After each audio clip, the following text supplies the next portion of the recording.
Gillian McClure is a well-known children's writer in this country and abroad. Her book, What's the Time, Rory Wolf, was chosen by the government for Key Stage 1 readers. And in America, her book, Selkie, attracted the US Parents' Guide to Children's Media Award for Outstanding Achievement in Children's Books. So you can understand that NAPE is delighted that Gillian McClure has chosen NAPE to help launch her latest book, Don't Eat Granny. Gillian has written this book because of her grandchildren. They were being taught punctuation by the teacher, and Gillian thought it would be fun to teach it within a story. If you want to find out more about Gillian and her teaching her books in schools, which is live, then please watch the videos I produced a few years ago featuring the book Selkie and the Little White Sprite. Links below. Gillian, welcome to the NAPE YouTube site. Thank you very much indeed for coming to speak to us today about the Don't Eat Granny book, which sounds absolutely fascinating. Thank you. Anyway, could you tell me why you started writing children's books? Because you're a well-known children's author anyway. So what sort of motivated you to start or to write children's books? I was doing children's stories and illustrations all my childhood without realizing that was what I wanted to end up doing. And then I was teaching a reception class, and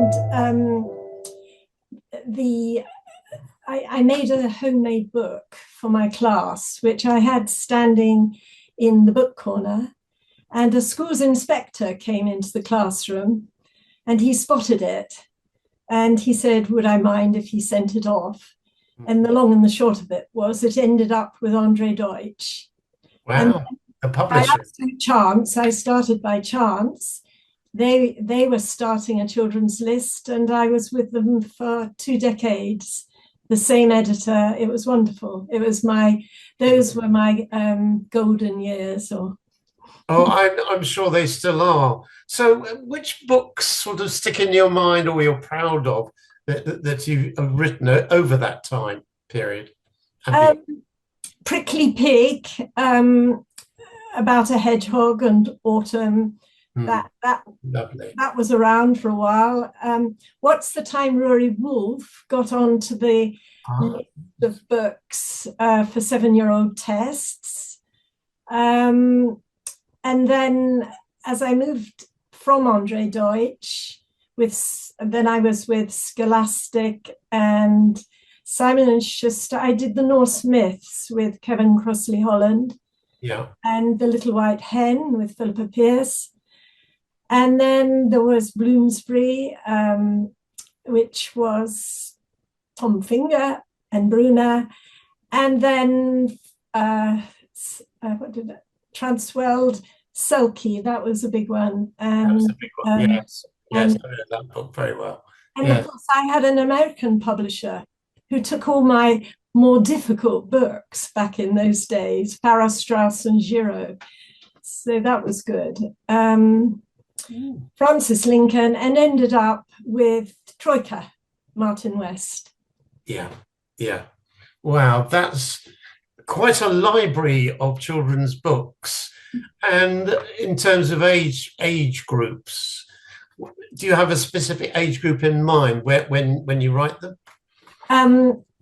Yes, I'm really doing it for the picture book age.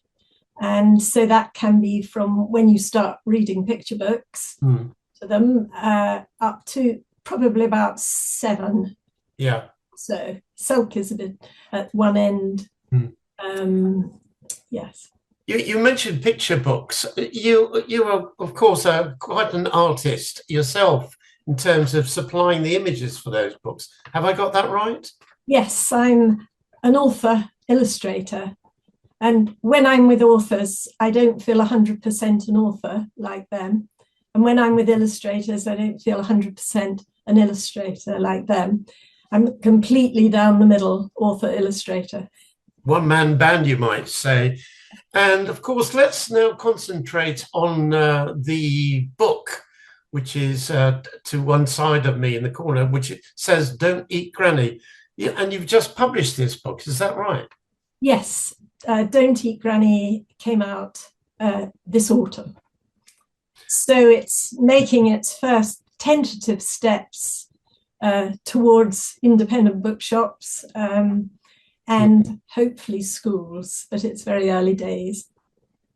Good. And I mean, could you outline, basically, without giving the game away completely, of course, but could you outline the story for us, please? Well, it's about a little girl, and she's called Red Hoodie.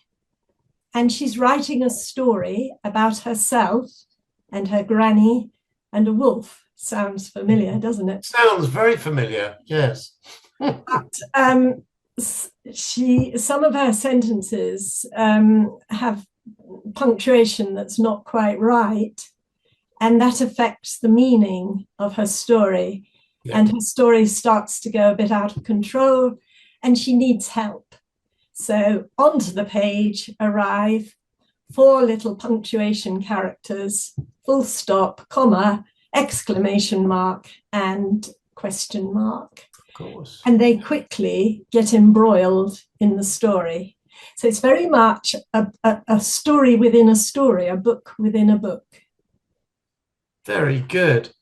And I mean, it is an unusual book. It seems to me to be a teaching book, not in terms of learning to read, but also to understand punctuation.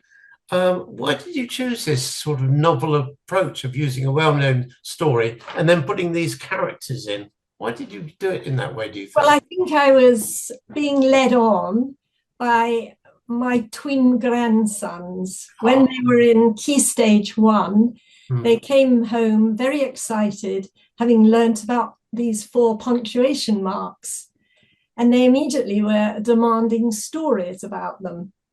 Yeah. And then they were also learning to enjoy a joke at that age. And they wanted punctuation jokes. Yeah. So I in effect got commissioned. And then a very strange... By your grandsons, yes. A very strange coincidence occurred because when they were in Key Stage 2, not Key Stage 1, a bit later, and I was still working on this book, but it hadn't appeared anywhere, their teacher wrote on the whiteboard, "Don't eat Granny," and asked the class to place a comma in the sentence.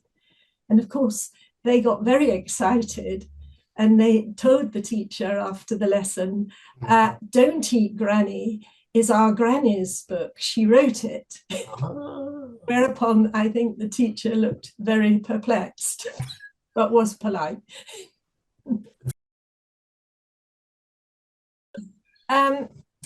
This is the front cover of Don't Eat Granny. And there you see the 3 main characters, Red Hoodie, Granny, and the wolf. If you move on, this is the purple one is that's the front end papers. And you can see it's all punctuation marks, the first 4 marks. If you move on then to the title page, you can see on the left-hand side, I've dedicated the book to those 2 twins, Magnus and Bjorn, and their sister Liv. And here we're introduced to Red Hoodie. And she's saying, if you're thinking I'm Little Red Riding Hood, I'm not. I'm Red Hoodie, and I'm not little. And what's more, I've written this cool story about me, my gran, and a wolf. But it's turned out all wrong, and bits don't make sense. It starts. Before we turn the page, this is a story within a story, and I'd had to paint the page turns. So you see at the bottom right, there is more paper there than on the left. Gradually, as you go through the book, as the pages turn, there'll be more on the left. than the right. I hope that makes sense. If you turn the page now, here we see, go down a little, here we see Red Riding Hood's stories written in her own hand in pencil. And it says, Red Hoodie is going to visit Granny in her bag. Red Hoodie has a cake, cookies, and candy. And then the illustrations show basically what's happening in Red Hoodie's text. And she's saying, commenting, but I didn't mean this to happen.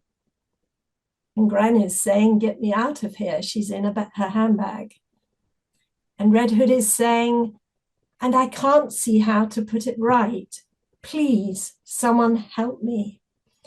So this is the first punctuation joke, where obviously the full stop's in the wrong place. I see. And if you turn the page, here they come to help, the 4 little punctuation marks, the 4 characters. And to keep it clear, I always have them on a kind of purpley swirl. It just makes the page easier to read. And so question mark always talks in questions. You need help? And exclamation mark says, we're here to help. Exclamation mark in the story is always very excitable and rather lively. Then you've got the comma with that pencil that has a rubber on the end. And the comma is saying, we'll go through your story with you. And the full stop says, from beginning to end. Who are you? Asks Red Hoodie. Ha ha, she doesn't know who we are. Let's introduce ourselves. And then I have the full stop saying, this is an exclamation mark. He's an excitable guy, always trying to take my place at the end. An exclamation mark retorts, don't listen to him. He thinks he's important, but he's only a boring full stop. And I'm a curious question mark looking for answers. Then Red Hoodie says, and who are you? You're very cute and curly. And says that to comma, and comma says, please don't call me that. I'm a clever comma, and I'm in charge here. Turn the page and see. So that's the introduction to all the little the punctuation marks. And if we turn the page now, we see Red Hoodie's text again. And it reads, Red Hoodie is going to visit Granny, full stop. In her bag, Red Hoodie has a cake, cookies, and candy. And the comma's saying, I've rubbed out the full stop after the word bag, and I'm putting it here. Ah, now it makes sense. And then you have a picture of Red Hoodie setting out with her cake, candy, and cookies in her bag. And if you look carefully, you can see what's ahead, a wolf, a sign, and a little cottage, which is Granny's cottage. And then before we turn the page, the comma says, come on, guys, there's more to do over the page. And if you look again at the page turns, several pages have turned. So now there are more bits of paper on the left-hand side. And this is what you can see progressing throughout the story. I think that's not only charming, but quite ingenious, may I say. I think that's wonderful. Good. Okay. Well, thank you very much indeed for that, Gillian. That is absolutely fascinating and gives a brief introduction to, if you like, whet our appetite about the book. Tell me, has it been used in 1 or 2 schools yet? Yes, so I'm beginning to get reviews back. So I think I sent you the one from Donhurst School, which yes, is a good one. I'll put that on the screen. Yes. Yes. And I've got another one which arrived a day or so ago from Great Chesterford Academy. She's the English lead. She says, the bit I'm quoting anyway, a book about punctuation and its importance for primary pupils is a great idea. So something special for them, I think she means their Key Stage 1, is ideal. The humour in it really helps to lift what can be quite a dry topic. Yes, I agree. Having taught it myself, I would completely agree with you. It is a very dry topic, and putting it in a sort of story form sort of brings it to life, gives it that strong story emphasis, which is terrific. Was there anything else you wanted to add about your book, and how can we get hold of it? It's listed with Waterstones, but only it won't be in the shops. But they can order it, and they order from gardeners, and so I'm asking people, order it from your local independent bookshop or Waterstones. Yes. So, okay, Gillian, thank you very much indeed for introducing your book to us. And I'll put all the necessary links and ways of getting hold of the book in the description of this video. Thank you very much indeed. Thank you so much, Mike. I mean, I'm really grateful because it will give a leg up. I sincerely hope so. So those watching, I hope you give it a leg up and give it a try anyway.